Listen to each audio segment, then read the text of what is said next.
The Seahawks get revenge. Pete Carroll, once fired by the Jets a long time ago.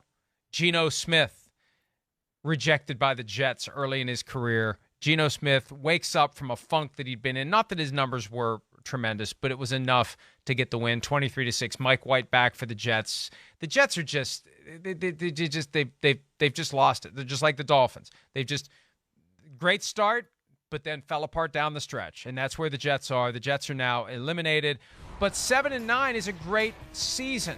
Even if they lose this week, 7-10, it's more than anyone thought. The problem is they raised expectations by starting so strong, and I hope Woody Johnson doesn't do anything rash, because I think the Jets are on the right track, and I think they are a quarterback away from being a force in the AFC.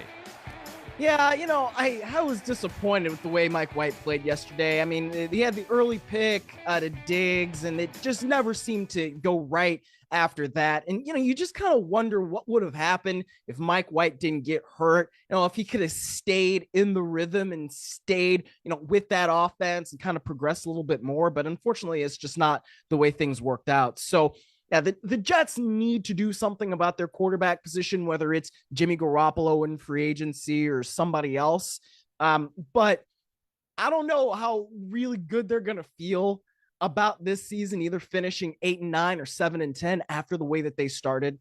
Where you've got Robert Saleh talking about, oh man, we're going to keep these receipts after they play the Bills. We're going to see them again. And then to finish the way that they finished, it just that's disappointing. It just is. They've got to figure out this Zach Wilson thing. Jay Glazer reported last weekend that they're done with Zach Wilson. One of the Sunday Splash reports from Week 17 from NFL Media was that they have no plans to try to trade him. I mean, come on, Jets, don't play this game. Just move on from the guy. Remove the Band-Aid. Don't play the we're going to be coy. And we know every time a team says they have no intention to trade a guy, that's just a precursor to trading him. And I know that you have no leverage if you don't act like you're going to keep the guy. Don't do that to your fan base. Just move on from Zach Wilson. Move forward. They may be able to get Derek Carr. How would you feel about the Jets with everything they have defensively? If they could plug in Derek Carr as their quarterback, I'd feel pretty good about the Jets for next year. Yeah, I would too. I mean, I think that probably is a good fit. I think that he could be a part of that offense. And, if they get Breece Hall back and they can run the ball effectively, then you let Derek Carr do the things that he can do and work with those guys, Corey Davis, Garrett Wilson. I think that they would be in much better shape. And look, I love a good story, right? That's what I always root for. Good stories are good for our business. Mike White was a great story.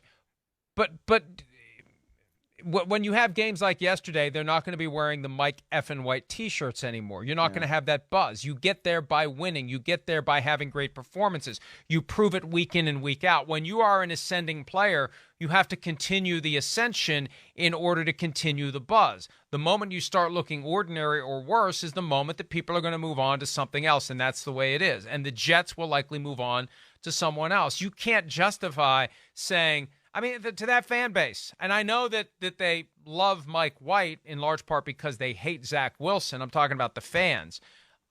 But that's not necessarily or not even close to being the answer if you're trying to finally break out of this funk that the franchise has been in, especially in a year with so many quarterbacks available.